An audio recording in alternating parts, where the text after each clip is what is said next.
Hey there, movie buffs and TV junkies. Welcome to the Drive and Chat podcast, the show where we roll out the red carpet for all things film and television. I'm Gabe Whiteman, and today we're diving into the rom-com waters with Anyone But You, the film that asks, what happens when two people can't stand each other? Might just fall in love. Spoiler alert, it's a bumpy ride, but definitely a fun one. Stick around, because by the end, I'll be giving you my score and a little something extra that's sure to leave you wondering. So, I went into this one not really expecting much, especially with Sydney Sweeney and Glenn Powell being thrown together in a rom-com. Like, that's probably the last two people I expect to be in a rom-com, to be honest. But, I was prepared for the usual, formalic stuff, but, I was actually kind of surprised. There were actually some moments that actually had me laughing and feeling like those rom-com butterflies. I thought this was actually not a bad rom-com. Yeah, it does have its moments, but I don't think it was actually that bad. But I think the real question I was asking by the end of it was it all sunshine and rainbows, or does it just crash and burn like a helicopter landing in the middle of a romantic moment? Well, I'm about to answer all those questions now, so let's find out. Alright, so let's break it down quickly. Anyone But You is about B, played by Sydney Sweeney, and Ben, played by Glenn Powell, two people who absolutely cannot stand each other at the start of the movie. Think enemies to lovers, but with a twist. They're forced to pretend to be in a relationship for various reasons, and the inevitable chaos and comedy ensue.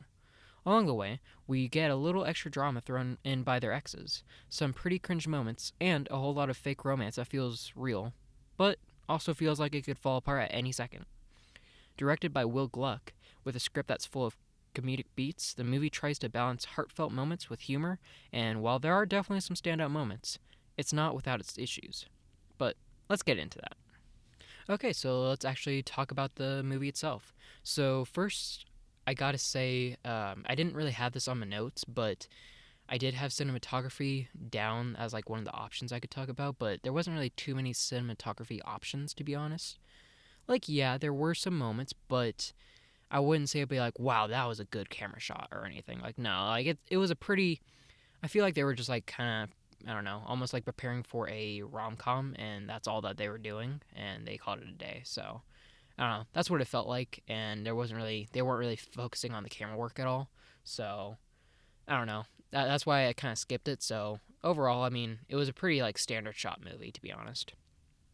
But actually, let's actually talk about the review. So first, we gotta talk about the tone.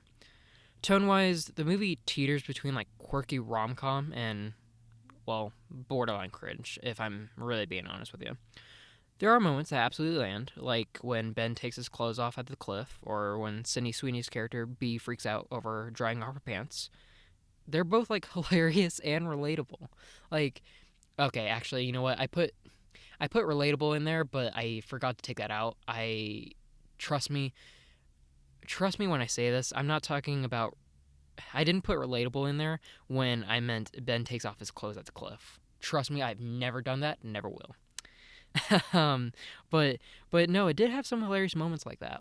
I really did think that the entire movie itself was actually really funny. At least in my eyes, it was. The cliff scene where so for context, I already kind of gave you the plot already, but basically this whole movie is just about these two people that basically find each other, and they really like each other, and then there was basically stuff happens the next morning. They didn't hook up or anything, but they just spend the night, and there was just some miscommunication basically, and then they start hating each other from then on, and they meet each other again through their friends and family that are getting married, and so they're going to be at the same wedding, and yeah, it's a whole issue. So basically their whole plot is oh, hey, let's convince everybody that we're actually together, since we're ruining this wedding type thing. And so there was this moment where they go to a cliff because they were going on a hike or something, and they were oh, hey, let's act like we're together. And so it was a really funny moment because there was Glenn Powell rubbing Sydney Sweeney's ass, but in a weird way, and then and then it got really weird because then hands start going down places. Yeah, it was weird. But then they were like, but then Sydney Sweeney's like, wait, do you have like a mole or something? It's like, no. Do you feel a mole? And then she takes her hand out, and yeah, it was a spider. And then Glenn Powell and Sydney Sweeney both freak out, and then Glenn Powell, like instantly without a beat, just like takes off all of his clothes, and he's just like naked. But it's funnier because the rest of the group aren't even looking at them. They're looking at this koala that's like 20 feet away, and they're all like focusing on that, and they're not focusing on Glenn Powell and Sydney Sweeney dealing like with the spider. It was honestly hilarious. I loved it. That was a really funny scene, because then it gets worse, and it actually has like Sydney Sweeney freaking out over the spider, and it's so funny, dude. It's so funny. I love that scene. But what is for a fun fact, I saw apparently that spider during that scene was actually real. Sydney Sweeney actually had a real spider on her hand, and technically the spider wasn't supposed to be real. It was supposed to be fake, and there just happened to be a spider, and it was a pretty big spider, and no one told her. So her scream in the movie was an actual legitimate scream, which is actually pretty funny.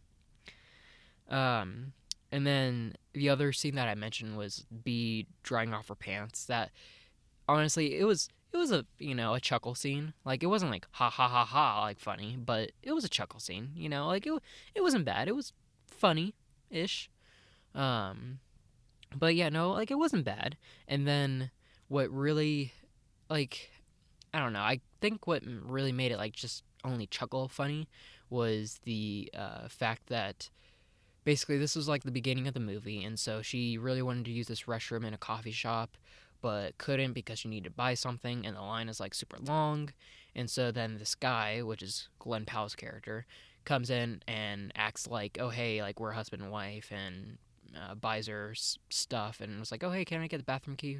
And so then she finally gets the bathroom key, goes to the bathroom, but then when she washes her hand, like the sink goes like crazy, and water goes everywhere on her pants. So then she has to like dry them. She's like using the air dryer. She took off her pants and put the pants in like the actual like air dryer tube to dry. Yeah, it was. Yeah, no, it was like it was funny because she was also multitasking with like actually talking and stuff. So yeah, no, it was very like, I don't know. It was just a chuckle scene. It wasn't like ha ha ha. It was more like huh. You know, you know what I mean. But at the same time, it wasn't just those two scenes. There's also a scene where B slaps Ben and says like, "Get it together, man." Like, so basically, I don't know. I don't want to like basically tell you the entire movie because that might take a while. But basically, there's a scene where it's like, I want to say maybe like the middle of the movie, maybe towards the end, and basically what happens is um, B, which is Sydney Sweeney's character, um, gets a knock on her room door, because because the whole wedding is happening in Australia, and they're all staying in like this villa that the bride's parents have or something like that. Anyways, so she gets a knock on her door. Yeah, so she gets a knock on her door, and what ends up happening is Glenn Powell's character comes in, and he's like super caffeinated, like, because one of like the, I don't know, I guess the bits that kind of falls in line with the story is that the coffee, there's like this Australian coffee, and it's like, oh hey, no, this Australian coffee is like really good, and so he drinks some, it's like, wow, man, damn, that is good. And then it turns out it's like Cuban coffee, and it's like just strong, really concentrated, high caffeinated coffee. And so he's just like high. He looks like he's on meth, and he even like makes a joke. He's like, oh, I don't know, maybe there is meth in here or something like that. And so yeah, so then he's really just caffeinated. Sydney Sweeney's trying to comprehend like what he's even saying, and then yeah, then he's just like, he slaps him like, get it together, man. And it's like, okay, I don't know. It felt just very forced, just because it's like, I don't know. That moment just didn't land for me at all. It was like it was supposed to be funny, but it just felt forced. It was like almost like the scene like needed like a funny moment, and this is what they came up with like last minute. Like it was just such a weird balance that like just didn't work at all. It just felt forced at the end of the day. It really just felt forced and like last minute. But like overall, the tone wasn't bad. It was definitely funny. It was definitely funny. There was a there need when you have a rom com, there needs to be a balance between romance and comedy. But I'll get into that later. But next, let's talk about music and sound. So this is probably gonna be a little bit of a shorter episode to begin with, but the music and sound section is kind of like a short section anyways because there wasn't really much to go with. Um, there was like I wouldn't say there was a soundtrack, but there was like a couple like songs that definitely fit the mood, so I thought that was cool. I didn't recognize a lot of them except the intro song. There was a song that played in the very very beginning, and this is when basically like time a lot of time has passed after B and Ben like met and had their I guess terrible experience and miscommunication and stuff, and so it opens up with them like basically meeting each other a lot of time later after they find out their friends are getting married, and it opens with a Mac Miller song. That was sick. It had some killer tracks, but that Mac Miller song in the opening was just like perfect for setting the tone. It was like honestly, I couldn't even tell you what the song was, just because I I saw the movie like a couple days ago, so I'm like recording this episode now. So like I couldn't even tell you what the episode was about or what the song was. If I had to guess, I don't know. It would have to be a popular Mac Miller song. So, and it can't be anything sad because a lot of Mac Miller songs are a little bit moody. So, I don't know. I want to say it's like The Weekend, but I don't think that's the one. I think if honestly, if I had to guess it, I think the Mac Miller song was off of his Good AM album. I think I might be wrong, but I think it is. I don't think it's off of his Circles or Swimming album. I don't think so. Anyways, I'm getting off track, but that Mac Miller song was good. That kind of like low key vibe, like just really makes a budding romance feel like natural. And yeah, it's honestly it wasn't actually a bad song. It was like whoever picked that song for that scene was actually a really good choice. It really was. And then for some reason, I have a helicopter scene written into this section, even though I don't, even though that's not music or sound. But so yeah, we'll just skip over that. But anyways, no, there was that song. There was a couple different songs that they had like sprinkled in throughout the movie. So I think they did a good job with like the music and the song choices that like really bring like the vibe together and kind of bring the whole entire tone together. So I think it was really good. Now on to acting. So with the acting, the honestly, I gotta say right off the bat, the acting was 50-50, and I'll explain why. So the acting, Glenn Powell was pretty great. I gotta say, I didn't expect it like to buy into this chemistry with Sydney Sweeney, but here we are, and honestly, it's actually pretty good. There's a spark between them that you really wouldn't expect from the setup. And Glenn Powell's acting was good. Like he's actually kind of like one of those like up and coming actors.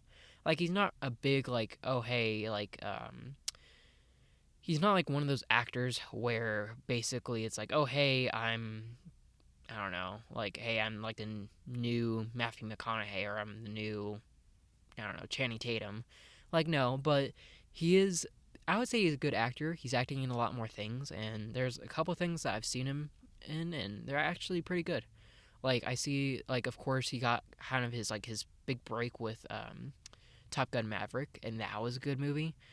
Man, I've watched that movie so many times. That was such a good movie. And then we also got Twisters recently, and that was a good movie. Probably not one of his, definitely not as good as Top Gun Maverick, but it was good. Anyways, I'm getting off track. Anyways, so point is that yeah no the acting in this movie from Glenn Powell was actually pretty good. I think he definitely brought in a lot of emotion. He definitely brought in a lot of like funny moments, and definitely when there was like tension, you could see that on his face and the way he was acting. And even like when he was like mad, and there was even like actually a scene where basically stuff gets revealed that Sydney Sweeney's character didn't want to be revealed, and she gets mad at him and basically says like, "Oh hey, yeah, no, we're definitely not together," and stuff like that. And you could really see like the loss on Glenn Powell's face. Like yeah, no, he honestly I would say he's a good actor. I think he acted really good in this one. However, however, Sydney Sweeney, look, she's good in some scenes, especially the romantic moments. I think she nailed those scenes. I think she just has a natural, I don't know, maybe like a natural talent for those romantic scenes. Like I think she did good in those scenes, especially in like those tension scenes and especially in those like those intimate moments. And there's even a honestly, I'll just go right out and say it. There was even a sex scene that there was, and she was fine in that. She was good in like the dating scenes where it's like they're kind of like getting to know each other. Like there was a lot of scenes that I think were good, but at the end of the day, though, at the end of the day, okay, it's all the non-romantic stuff. That's the big issue right now. And a lot of the non-romantic stuff, she just feels off, you know? Like there were times when she looked like she was about to like crack a smile or like laugh at the wrong moment. Like every time she acted, it seemed like I don't know. It every time she acted, it just seemed like she was like almost like gonna laugh or something. Like I don't know. It's almost like she wasn't taking it seriously. I don't know what it was or what it was about it, but it was just something about that was just like, you know what? Nah, like there's something that I'm like, I don't even know. She just, I don't know. I saw this in the past where it's like, I keep seeing a bunch of stuff where it's like, oh no, Sydney Sweeney's a terrible actor, blah, blah, blah. And it's like, really? I don't think so. And then after watching Anyone But You, I'm like, okay, that might be true. Like, honestly, that might be true.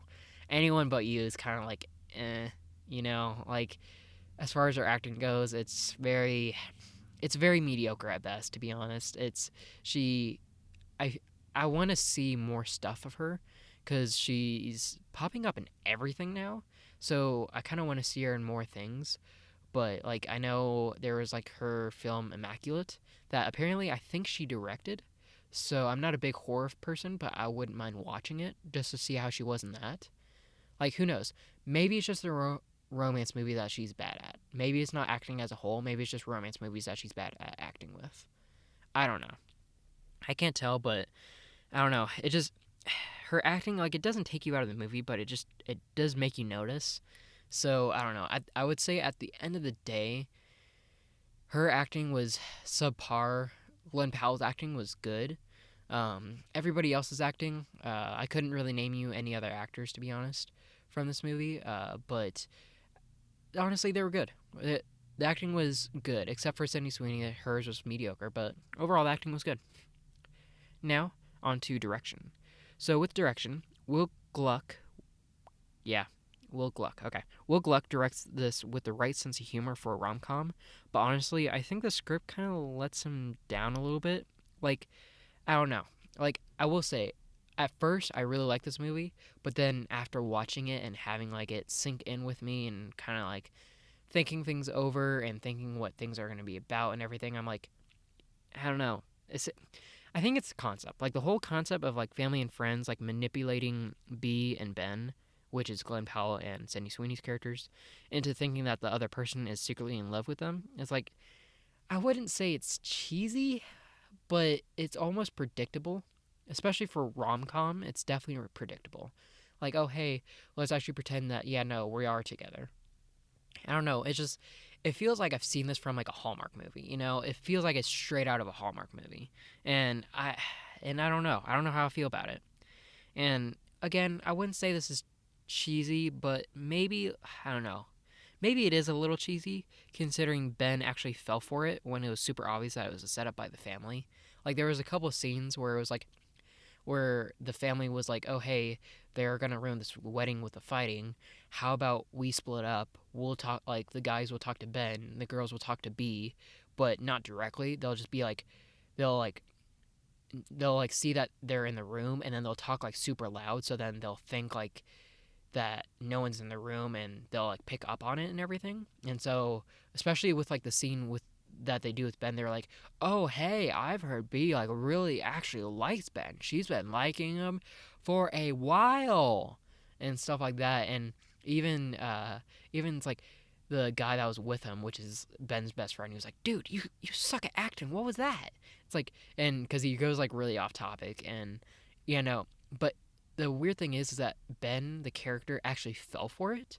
I don't know why they wrote that in the script. I don't know if that was intentional or what, but it just kind of sucked because like he fell for it because then he went back and because the same thing happened to B. Her friends were like, "Oh hey, Ben is actually like really good," and stuff like that. And then when Ben finds B, they're like, "Oh hey, I heard that you really like me or something like that." And then B's like, "No, I can't believe you fell for it," and stuff like that. I'm like, okay, Ben. I don't know why they wrote that into the script. It was very I think it was just cheesy.